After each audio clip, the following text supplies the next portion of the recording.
ओम नमः शिवाय.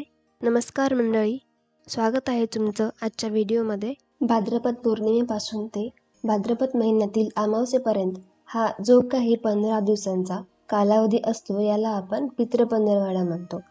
तर हे पितरांसाठी 15 दिवस आपले समर्पित असतात. आता पितरांचं म्हणायला गेलं तर बऱ्याच लोकांना भीती वाटते, ते काही कामे आपले चांगले होऊ देत नाहीत. ह्या पितृपक्षात आपल्याला जास्तीत जास्त ते पितरांची सेवा करायची असते. आता बऱ्याच लोकांना असं वाटतं की जिवंतपणे जर तुम्ही तुमच्या आईवडिलांची, सासू सासऱ्यांची सेवा केली तर त्याचं श्राद्ध घालायची गरज पडत नाही किंवा त्यांच्या स्मरणार्थ काही गोष्टी करायची गरज पडत नाही.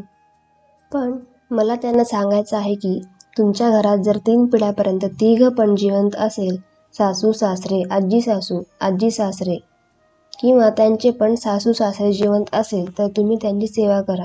कारण खरा तर पितृदोष हा 3 पिढ्यापर्यंत लागत असतो. गर्भधारणा होऊन जर गर्भपात झाला आहे तो सुद्धा एक पितृदोष असतो, कारण तो जीव तयार झालेला असतो. कधी कधी असं होतं की बाळ जन्माला आलं आणि ते लगेच गेलं, मग ते गर्भात असो किंवा बाहेर येऊन या जगात येऊन बाळ गेलं असेल त्याचा सुद्धा दोष लागतो. म्हणून या पितृपक्षामध्ये पितरांना स्मरणार्थ काही गोष्टी करणं महत्त्वाचं आहे. आता हा पितृदोष म्हणजे काय किंवा पितृश्राद्ध म्हणजे काय आहे? श्राद्ध म्हणजे काय? श्रद्धेने केलेलं श्राद्ध याला आपण श्राद्ध म्हणतो. आपला जो जन्म आहे हा ऋण फेडण्यासाठी झालेला आहे, बरोबर आहे. त्याच्यातलाच एक ऋण येतं, ते म्हणजे पितृऋण. या पितरांचा ऋण फेडण्यासाठी आपला जन्म झाला आहे. आता सगळ्यात महत्त्वाचं म्हणजे हे दोष वाईट असतं का पितर वाईट असतं? तर अजिबात नाही. या 15 दिवसामध्ये आपले पितृलोकातून पृथ्वीवर आलेले असतात आपल्याला भरभरून आशीर्वाद देण्यासाठी, आपलं काय चांगलं चाललं आहे ते बघण्यासाठी. म्हणून या 15 दिवसामध्ये त्यांची सेवा आपल्याला करायची असते. जरी तुमचं आयुष्य सगळं काही सुलभ सरळ जात असेल तरीसुद्धा तुम्ही पितरांची सेवा करायची. आणि पटकन पावणारे देव एक तर आपली कुळदेवी असते आणि दुसरे असतात ते पितृदेव, पितृदेवतांची जोडी. थोडी उपासना जरी केली तर ते सुद्धा तुमच्यावर पटकन प्रसन्न होतात आणि ते तुम्हाला भरभरून आशीर्वाद देतात. आता पाहायला गेलं तर आपण वडिलोपार्जित जमिनीमध्ये, प्रॉपर्टीमध्ये आपला स्वतःचा मालकी हक्क गाजवतो. तर तशाच पद्धतीने त्यांची सेवाही करायची असते, त्यांची कृतज्ञता व्यक्त करण्याचा हा दिवस असतो. तर हे पितृदोष अजिबात वाईट नाही आहे. या पितृपक्षामध्ये काय करावं, काय करू नये या संदर्भातील माहिती लवकरच येईल. तर आजच्या व्हिडिओमध्ये तुम्हाला पितृदोष लागलेला आहे की नाही, तो का लागतो त्याचं कारण पण सांगते. तर बघा, सगळ्यात आधी एखाद्या व्यक्ती मरावा कोणालाच वाटत नाही, पण हे मृत्यू हे अटळ आहे आणि अंतिम सत्य आहे.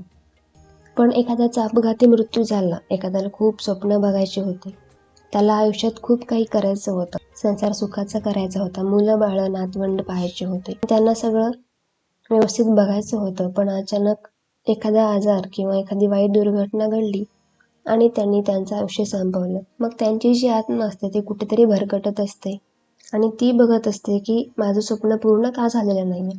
मग ते तुमच्या स्वरूपात ते करू पाहत असते आणि कुठे ना कुठे त्यांचा आत्मा तृप्त नाही, म्हणून ते तुमच्यावर दोष लागलेला असतो. म्हणून या श्राद्ध पक्षामध्ये पिंडदान, त्याच्याबरोबर नारायण, नागबली, कालसर्पशांती किंवा आपल्याला एखादा जर दोष असेल म्हणजे पितरांच्या स्मरणार्थ एखादा दोष लागलेला असेल तर त्यांची शांती करणं, अशा गोष्टी विधी केल्या जातात. तर आता तुम्हाला पितृदोष आहे का हे कसं ओळखावं हे तुम्हाला सांगते. सगळ्यात आधी लग्न न जमणं. आणि आता लग्न न जमणं याचा अर्थ काय? मुलगा उत्तम शिकलेला, उत्तम नोकरी, मुलगी पण उत्तम शिकलेली, उत्तम नोकरी, घरात सगळे व्यवस्थित आहे, मुलाला कुठलं व्यसनही नाही, मुलगी पण चांगली आहे, सुसंस्कारही आहेत, तरीही लग्न जमत नाही. जवळचे कोणी गुरुजी चांगले असेल तर त्यांना विचारा की मला पितृदोष आहे का. जर तुम्हाला पितृदोष असेल तर काय करायचं ते पण तुम्हाला सांगणार आहे. प्रचंड प्रमाणात संतती समस्या, रिपोर्ट नॉर्मल आहे, डॉक्टरकडे गेले, दोघांची रिपोर्ट नॉर्मल आहे, तरी संततीवर वारंवार अडचण, गर्भधारणा न राहणे, याला प्रखर पितृदोष असल्याशिवाय गर्भधारणा होत नाही, कारण ते आपल्या वंशाची वृद्धी होऊ देत नाहीत. तर लग्न न जमणं, मुलं बाळं न होणं, वारंवार गर्भपात होणं हा सुद्धा एक पितृदोषाचा मोठं कारण आहे. त्याच्याबरोबर या गोष्टी जर एकदाच घडल्या तर तो पितृदोष नाही, पण वारंवार ह्या गोष्टी घडतात तर नक्कीच पितृदोष आहे. त्याचबरोबर आई वडिलांचं आणि मुलांचं न जमणं किंवा मुलांचं आणि बापाचं न जमणं, तर अशा गोष्टी पण जरी होत असेल, घरात नेहमी क्लेश होत असतील, एकमेकांचं जमत नसेल, पती पत्नीमध्ये असो, आई वडिलांमध्ये असो, तर हे सुद्धा पितृदोष आहे. तर त्या पितृदोषासाठी जे काही सांगणार आहे ते करणं खूप महत्त्वाचं आहे. घरात वारंवार कटकटी होणं हे सुद्धा पितृदोषाचं कारण आहे. सगळ्यात महत्त्वाचं, अमावस्या आली, पौर्णिमा आलं की घरात भांडण होणं. तर असं असेल तर समजून घ्या तर तुम्हाला पितृदोष आहे. नोकरी न लागणं, एका गव्हर्नमेंट कॉलेज शिकलेला मुलगा उत्तम आहे, त्याला सगळ्या गोष्टीचं ज्ञान आहे, तरी त्याला नोकरी न लागणं, तर हे सुद्धा, किंवा घरात पैसा टिकत नसेल, आर्थिक टंचाई होते घरामध्ये, तर हा सुद्धा एक पितृदोष आहे. कोणी म्हणतं की सकाळ संध्याकाळ माझा मुलगा प्रचंड दारू पितोय, माझा नवरा प्रचंड दारू पितो, थांबायचं नाव नाही घेत, तो घरात शिव्यागाळ करतो, भांडण करतो. या सगळ्या गोष्टी जर तुमच्या आयुष्यात होत असेल, समजावा की तुम्हाला प्रखर पितृदोष आहे. आता हे सगळं ऐकून घाबरून जायची गरज नाही आहे. महिलांच्या बाबतीत स्पेशल असं होतं की ताई आम्हाला गर्भधारणा नाही होत आहे, वारंवार गर्भपात होतो, तर मग आम्हाला दोष आहे, पितरांतच लागलेला दोष आहे, तर मग काय करावं? तर मी व्हिडिओच्या आधी सांगितलेलं आहे की लक्षात घ्या, पटकन प्रसन्न होणारे कोण असेल तर ते आहेत आपले कुलदेव आणि आपले पितृदेव. मग त्यांना तुमच्याकडून काय हवं आहे? तुम्ही ते काय तुमची प्रॉपर्टी घेणार आहेत का? ते त्यांना काय तुमच्याकडे सोने दागिने हिरे हवेत का? नाही. त्यांना तुमच्याकडनं फक्त त्यांच्या स्मरणार्थ त्यांना काहीतरी देणं, त्यांच्या स्मरणार्थ काहीतरी त्यांना खाऊ घालणं, त्यांना दान धर्म करणं हेच आहे. म्हणून या 15 दिवसाच्या कालावधीमध्ये भले तुम्ही माझा व्हिडिओ कधी पण बघणार आहात, तुम्हाला जेवढे दिवस उरणार आहेत तेवढा दिवस चांगले कर्म करायचे आहेत, सत्कर्म करायचे आहेत. आणि दानधर्म आहे ना, तर त्याला पण एक आपली सेवाच मानली जाते.